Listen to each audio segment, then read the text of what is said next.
opening its doors. So, yeah, pretty exciting, right? So for 50 years now, the aquarium has been working really hard to protect the blue planet. And we thought that this would be a great opportunity to kind of go through some of the amazing things that have happened during the history of the aquarium's existence. What do you think, Taylor? I think we should do it. Okay, yeah. So Taylor and I are kind of going to go in a chronological order and discuss some of the really big highlights that have happened. So a couple things to look out for as you're watching this Facebook Live. There are going to be some corresponding images that, with the help of our colleagues, we've been able to dig up and present that shows some great pictures of things that have happened over the history here at the aquarium. There is also an image coming from inside the tank right behind us. I'm sort of pointing to where you're going to see it on the screen here. This is our lagoon exhibit inside of our West Wing area here on the first floor of the building.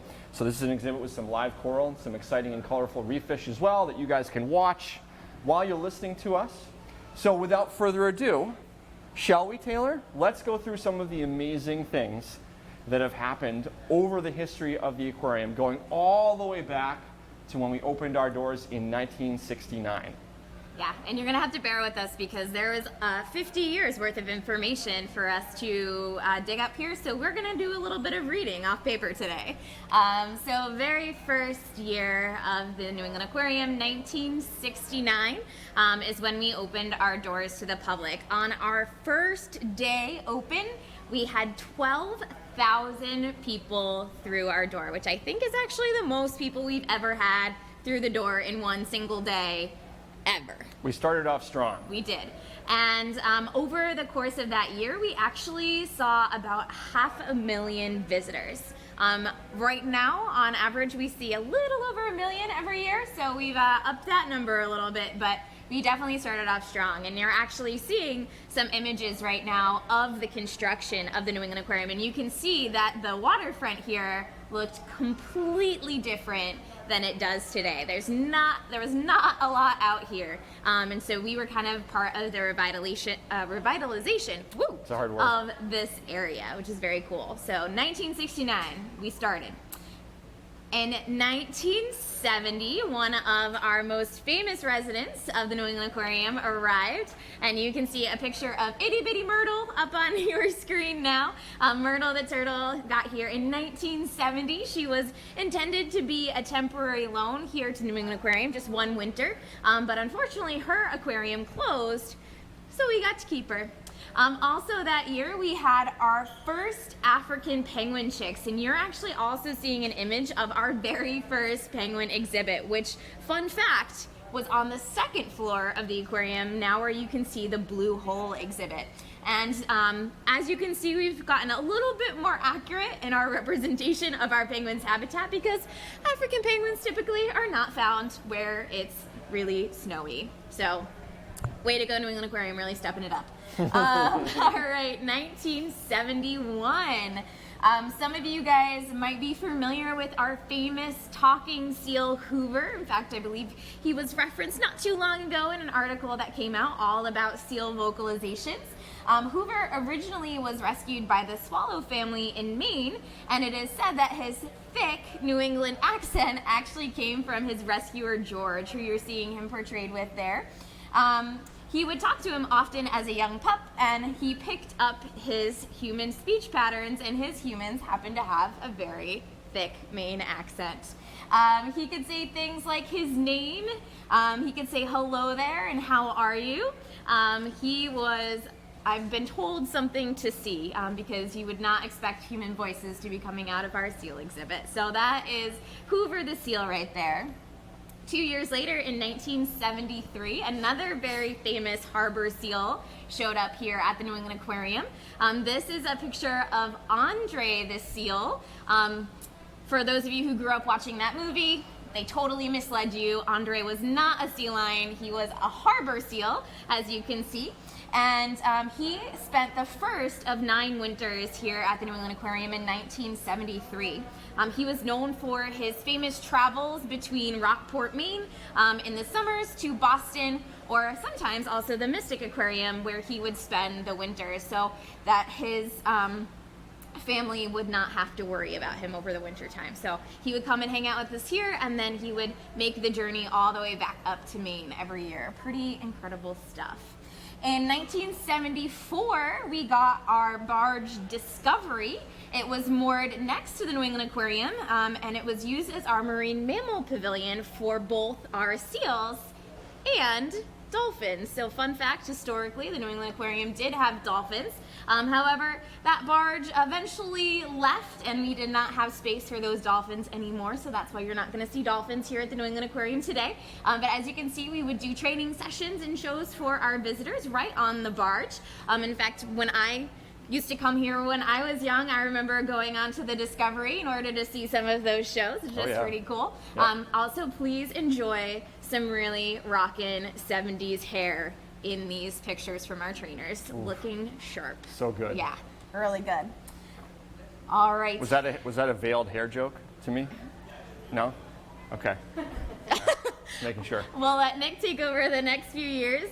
So Nick, would you like to start us off in 1979? Sure, yeah, we're going to jump ahead a few years. So, we really could have spent time talking about every single year here at the aquarium because so many things have happened over our history.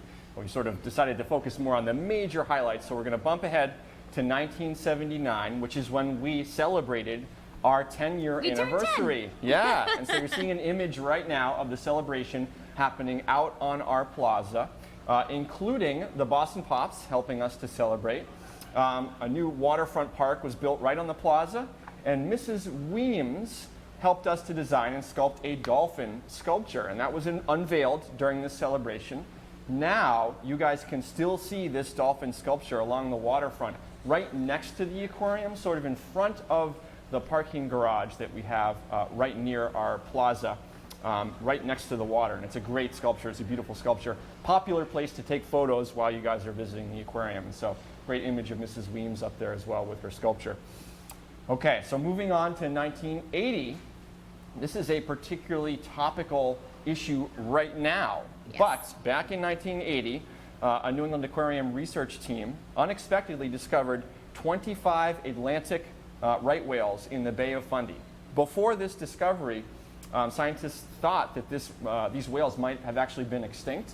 And so one of the scientists actually recalled that it was like finding a brontosaurus in our backyard. Later research actually mapped right whale migration from Nova Scotia all the way down to Georgia. And again, this is a particularly topical issue right now because although our scientists have continued to work on studying and trying to understand the habits of North Atlantic right whales, their populations continue to dwindle right now. And so if you come here to the aquarium, you'll hear Taylor and I and other educators, other staff talking about ways that we can work to actually help to protect this species, because having whales in the ocean obviously is a really, really important part of a healthy ocean overall. Having those top-level predators at the top of the ecosystem, at the top of the food web is really vital. And so, yeah, you're seeing some great images of our research team studying those animals. Yeah, shout out to our research team who've literally been studying these animals for almost 40 years, which is pretty incredible. So they do know a lot about the North Atlantic right whale. And a bunch of our team is actually out right now doing some tracking and studying as well up in the Gulf of Maine, I think, and maybe up in the Bay of Fundy as well. Maybe, yeah. So, yeah. So that research has continued, which is really exciting. Okay, so moving on to 1982. This is a real popular one. So a new tide pool exhibit opened here at the aquarium. We call it the Edge of the Sea Touch Tank. It represents New England tide pool habitats. It's located in the freshwater gallery on the 3rd floor of our building. And you can see some great images of educators talking with visitors, helping people to touch our animals, as well as some visitors spending some time interacting with the animals as well. The look of the exhibit has definitely changed over the years, but sort of the core, the base of it still exists today. It's a great interactive place here at the aquarium, a great part of a tactile experience if you're coming to visit us and looking to actually touch some animals and interact with them. Definitely popular with some of our younger visitors. Well, and some of our older visitors as well. So. Okay, moving on to 1984, the giant ocean tank was converted into a coral reef ecosystem. So we talk a lot about the giant ocean tank sort of being like the first exhibit that was built prior to us opening in 1969. That had more to do with the fact that we just needed to build that big structure and then build up the rest of the building around it. And it's actually changed in terms of its theme over the years. But yeah, 1984, it was officially converted into a coral reef ecosystem, which is what you see in that tank today. The central structure was built in pieces in a warehouse in Charlestown, Mass., and it was installed piece by piece into the giant ocean tank. And there's some great images both of inside the exhibit and some of our sculptors and staff working really hard to install those pieces. Yeah, that big image is actually in the original central structure being sculpted in Charlestown. So. Which is amazing, yeah. If you guys are ever wondering how that reef was designed, how that structure was designed, some of it was done hand by hand, sculpting just the way that Taylor was describing it there, yeah. Okay, and then moving on to 1985, a fan favorite, right? Great photo of these guys. The aquarium acquired a second species of penguin, our rockhopper penguins. And so currently we only have southern rockhopper penguins on exhibit, but they're really noticeable. They have those yellow crest feathers sort of hanging off the side of their head. They're very, very interesting, fun to watch. They get their name because they are the only species of penguin that literally hops using their feet into the water, sort of feet first, and from rock to rock, and that's how they move around, which is really cool. My favorite thing is they can hop as high as they are tall, which might not sound super impressive because they're not the tallest penguins, but now imagine Nick jumping straight into the air. Just kidding. As high as he is tall, because he can't do it. I didn't actually know that. That's pretty amazing. Yeah. Awesome. That's really cool. All right, friends, we're going to zoom forward a few years to 1993. In 1993, our animal health department was started here at the New England Aquarium. We're really fortunate to have a full team for caring for the health of our animals. It was designed to allow visitors to see veterinarians in action as they treated animals and animals that were recently rescued from the wild. So it really gave our visitors a great glimpse into what it takes in order to keep these animals healthy. The aquarium also created a new position that year, the conservation officer. This position was charged with developing and implementing a strategic plan for aquatic conservation. So this is a cool example of how we've really been conservation minded for quite a long time, and so much so that we actually had someone whose job entirely was to think about conservation here at the New England Aquarium. So pretty amazing. I think the coolest thing about this, Taylor, was it really gave people a chance to see all the hard work that goes on behind the scenes in caring for our animals. It's not something that we always have visible when you come to visit us every day here, but there is just as much, if not much more work going on behind the scenes to care for our exhibits and our animals than there is sort of in front of the scenes, yeah. Great point, Nick. Yep. The next year in 1994, the Women in Science program was launched here at the New England Aquarium. This offered middle school girls the opportunity to learn about research, conservation, and animal care from female scientists here at the New England Aquarium. And you're actually seeing up on your screen right now a couple of our female scientists hard at work here at the New England Aquarium. We have two amazing women up there, Anita and Katie, who are still currently doing research here at the New England Aquarium, kind of getting back to that behind the scenes stuff that's happening that you might not know about just coming to visit us here out on the floor with all of our other animals. So very cool program. In 1995, because we got to throw in a little technology for you, the New England Aquarium gets its first website. Check it out. Wow. How snazzy was that thing? Wow. Hey-oh, early internet. Love it. Facebook did not exist yet, so fortunately Facebook came around so we can do some Facebook Lives for you. But there it is, our very first website here at the New England Aquarium. In 1996, we had some big changes. So for those of you who maybe grew up coming here, the building today looks very different than it did when we first opened, and that is in large part thanks to the addition of our West Wing, which is where we are standing right now. That's right. Yep, this didn't exist when the aquarium first opened. So we broke ground for the West Wing in 1996, which was designed to add a ticket booth, a gift shop, and a cafe, in addition to some rotating exhibit space, which is where we are right now. Yeah. So, hello, Shark and Ray Touch Tank. You were coming our way. Not quite yet, but in the future. And Taylor, would you agree that this is probably one of the most visited areas of the aquarium, particularly because of the touch tank, but there are also great exhibits in this space as well, like the one that we're standing in front of as well. There's also the Science of Sharks exhibit that currently exists in the lower level of this wing too. Yeah. Awesome. Yeah. Great point, Nick. It took us 2 years to complete that. So in 1998, we got our new gift shop and cafe. You're seeing some pictures of what they looked like when they originally were opened. Also that year, we decided it was time to refresh our penguin exhibit. So our penguin exhibit got a little bit of updating and revamping.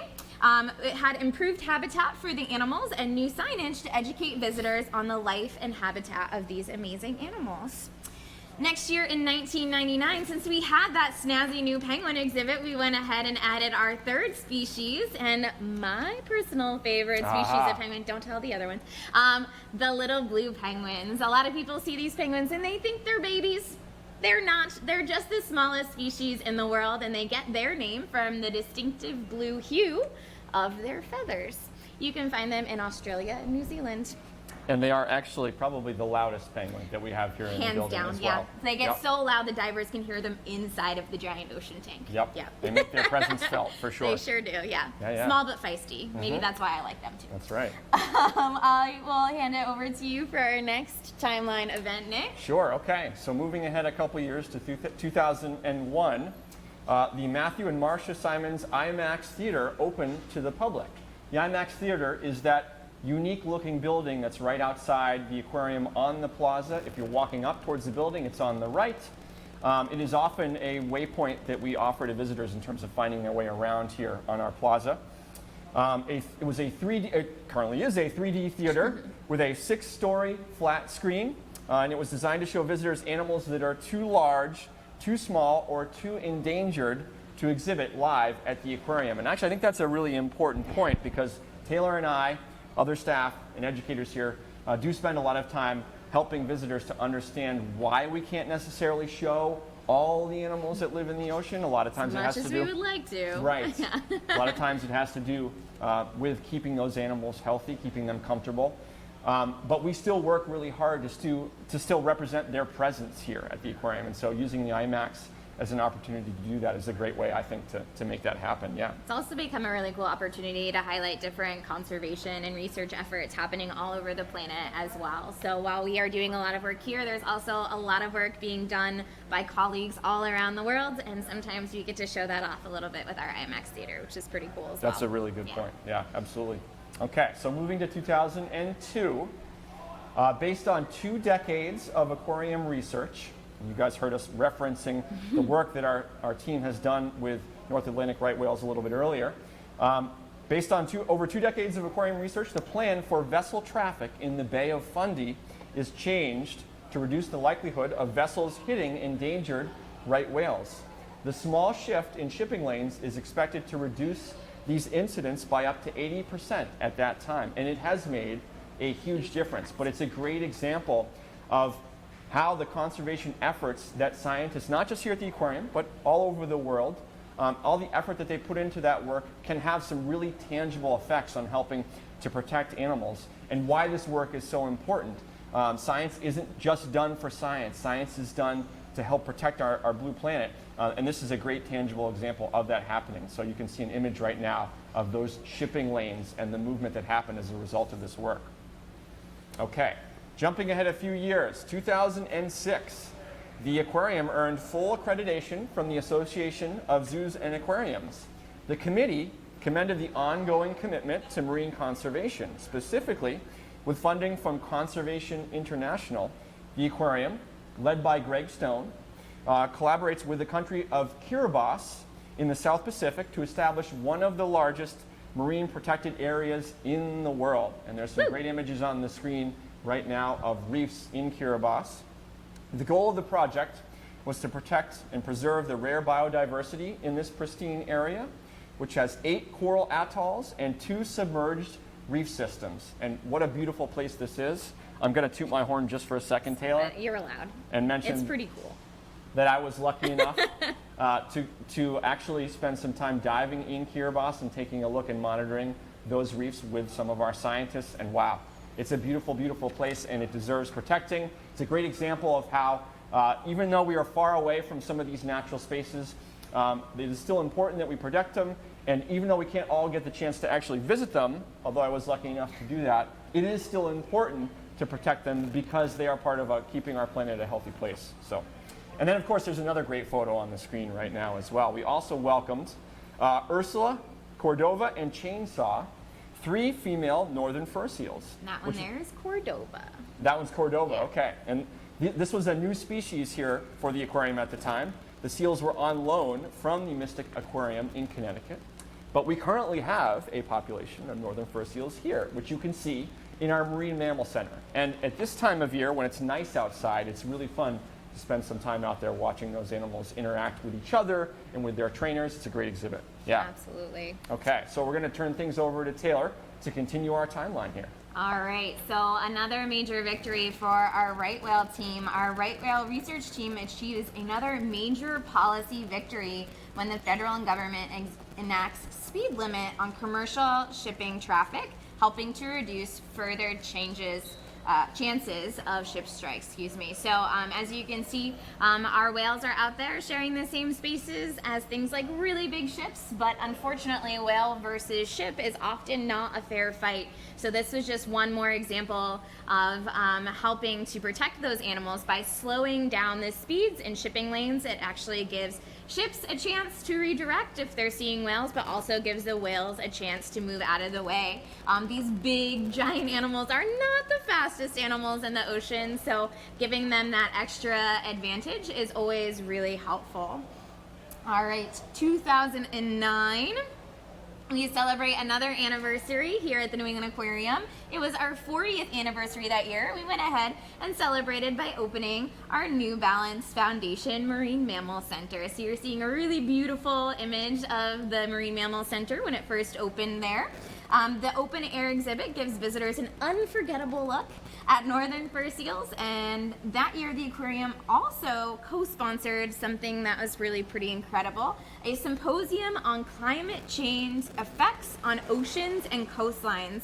We did this in collaboration with the Woods Hole Oceanographic Institute, so kind of getting our voice involved in the discussion about climate change and the impacts of climate change on our oceans.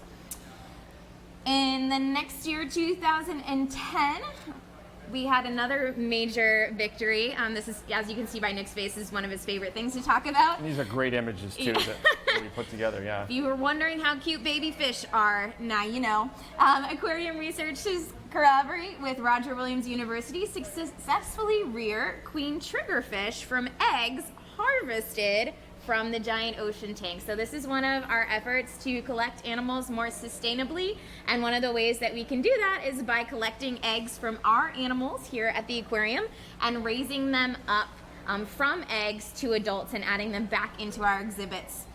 The aquarium is taking the first steps towards more sustainable ornamental fish trade. So a lot of these animals are not currently grown in human care, and so by furthering our research here at the aquarium and sharing that knowledge with our colleagues in zoos and aquariums around the world, we can hopefully be taking fewer and fewer animals from the ocean.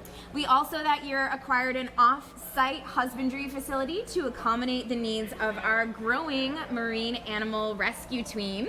You have heard us reference this space as our Quincy facility because it is in Quincy, Massachusetts.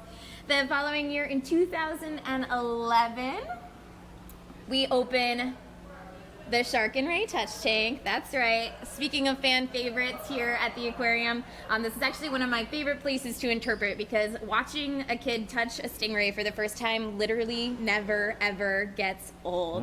Nope, not ever. There's a really beautiful picture from the opening event of the Shark and Ray Touch Tank there. It features a mangrove habitat surrounded by shallow edges and viewing windows, allowing visitors a close encounter with these animals. Also that year, we had some additions to our Marine Mammal Center. You're seeing a very cute picture of baby Zoe and Sierra, who are our California sea lions. They joined our northern fur seals that year, and they've been living there ever since. You can still head out behind the scenes and see Zoe and Sierra in action. They are not sisters. They have different moms, but they act a lot like sisters, and you'll definitely see that in action if you go and spend some time watching them behind the the building. They're also a little bit bigger than that as well, too, Taylor. They've grown a bit. They've grown a bit, yeah. In 2012, the aquarium receives a $5.5 million grant from the National Science Foundation for leading a nationwide educational program on climate change. So this is where we really step up our role in the effort to help spread the message about the impacts of climate change on our oceans. It becomes known as NEAq, which is the National Network of Climate Change Interpreters. This program has offered rigorous training for educators from renowned climate scientists, grounding in evidence-based science translation techniques, a supportive community of educators who also want to make a difference on the issues facing our environment. This started with 15 study circles with 440 members from 184 institutions. Woo, words are hard this morning, guys. Across 38 states, participating from 30 ocean climate science affiliated with the Woods Hole Oceanographic Institute. So this is really far-reaching. If you're interested in learning more, you can check out their website. It's a pretty incredible organization helping empower people to talk about climate change and to share that message, but not just the impacts, but also solutions to some of those challenges, which I think is really, really important. Absolutely, yeah. It's an issue that's really big, right, Taylor, and sometimes can be a little bit intimidating when we think about it or read about it. In newspapers or see something about it on TV, but it is an issue that is solvable, and we really want to focus on positive solutions, community-based solutions to address climate change, and there is lots of evidence out there that we can do this together and it will have an impact, yeah. So. Awesome. In 2013, the year I started at the New England Aquarium. Also the year I started at the New England Aquarium. We started a really big project, and for anyone who's around, this project is somewhat infamous because it involved deconstructing our largest exhibit here at the New England Aquarium. I'm talking about none other than our giant ocean tank. It took 9 months to renovate that exhibit. We added new viewing windows, lighting, and more coral, featuring over 200 individual pieces of fiberglass coral. Whoa. Yep. The exhibit now features over 1,000 individual animals representing 100 different species and remains one of our most diverse exhibits here at the New England Aquarium. It's pretty incredible, representing a pristine Caribbean coral reef. It is definitely our showstopper. Big time. And if you haven't seen it, come check it out. Big time. In 2014, we are going to highlight our Sea Turtle Rehab and Rescue Program. For those of you who have been following our Sea Turtle Rehab and Rescue Program, one of those images might look familiar to you right now. That is Munchkin, our largest, not just a small donut, loggerhead sea turtle, headed back out to the ocean. But 2014 was a particularly important year for our Sea Turtle Rehab and Rescue Program because it was our busiest year ever, with around 750 sea turtles passing through our Quincy Rehabilitation Facility, and all of those turtles showed up there in just about 2 weeks. Yep. It was by far the craziest thing we've ever experienced with Sea Turtle Rehab. So 2014, big year for sea turtles here at the New England Aquarium. In 2016, in June, the aquarium launched our Anderson Cabot Center for Ocean Life. You're seeing some really amazing images right now of our scientists and the work that they're doing. This initiative was designed to expand the aquarium's cutting-edge applied marine science and data-driven conservation solutions. Also a way for us to advocate for science-based solutions to threats to our ocean, building on the aquarium's nearly 50-year legacy of protecting the blue planet to ensure vital and vibrant oceans. So you're seeing some of our scientists up on the screen right now, actually in the field doing that work, helping to protect animals in the wild, learning more about them, being able to share that knowledge not only with us here at the aquarium, but science colleagues around the world and policymakers, which is really, I think, the important part of that work. So very cool. Yeah, I was going to say, and moving forward as well, Taylor and myself are going to be among the people that are working really hard to bring the work that they're doing into the building here. So you might not always see that work happening when you come to visit us, but you're definitely going to hear about it if you talk to the educators, because it's obviously really important that we share all the great work that we're doing with everyone to help sort of understand really the global impact that we have here at the aquarium. Awesome. In 2017, another big step for us here in terms of conservation, we joined with a number of institutions across the country for the Aquarium Conservation Partnership, which is a first of its kind collaboration of 20 U.S. aquariums joining together to take collective action on science-based ocean and freshwater conservation priorities. The first step, as you can see that image there, is to help eliminate single-use plastic. So it's something that all of these institutions across the country are working on right now, eliminating plastics here within our institutions, but also encouraging our visitors to do the same at home. Again, we like to highlight that your ticket to the aquarium is not just paying for a really cool experience, although it is. It is cool. But it's also helping to support this really important conservation work all over the planet, and you also become a part of this just by coming to the aquarium and learning a little bit more about how we can protect our oceans. 2018.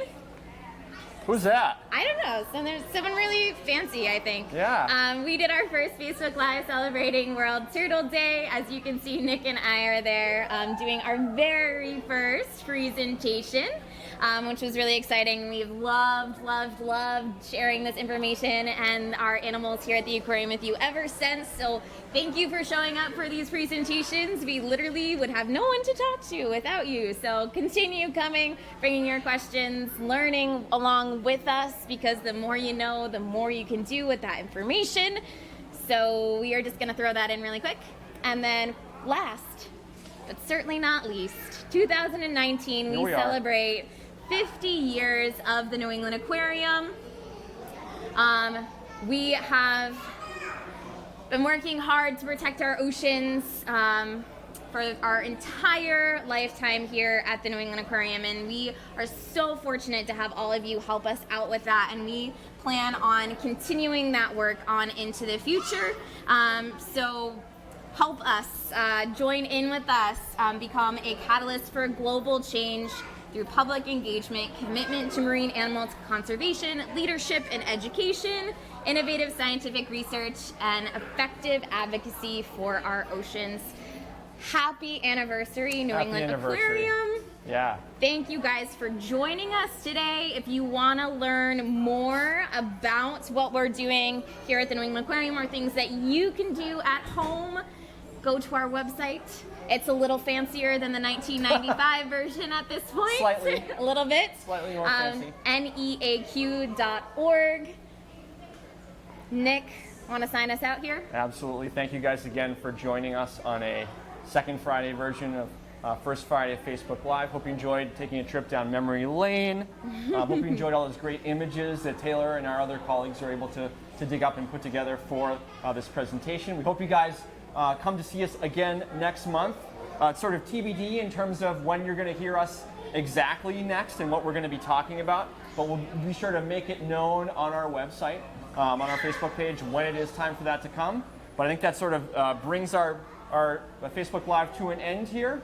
Come on by and see us this summer. It's a great time of year to be here at the aquarium. You can learn about all the great stuff we just discussed, and have a great Friday and rest of your weekend. Awesome. Bye, friends. Have a good one.